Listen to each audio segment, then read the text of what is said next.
एकीकडे palette gun वापराचा मुद्दा जो आहे तो गाजत असतानाच आता पॅलेट गनच्या बंदी संदर्भातली एक याचिका जी आहे ती समोर आलेली आहे आणि त्या अनुषंगाने आता कोर्टाने काही महत्त्वाच्या गोष्टी नमूद केलेल्या आहेत।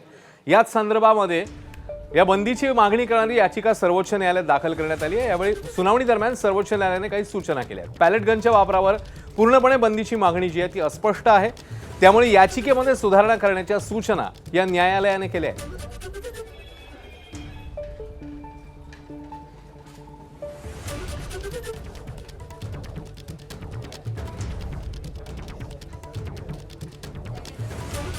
तर पॅलेट गन वापराबाबत केंद्राने प्रोटोकॉलची माहिती द्यायला हवी। गर्दी नियंत्रणासाठी टप्प्याटप्प्याने बळाचा वापराची नियमावली सादर करावी। आंदोलनात तैनात शीघ्र कृती दल पोलिसांचे ड्युटी लॉग सुरक्षित ठेवावेत। शस्त्र वापरलेल्या दारुगोळ्याचे सर्व रेकॉर्ड हे जपून ठेवावेत।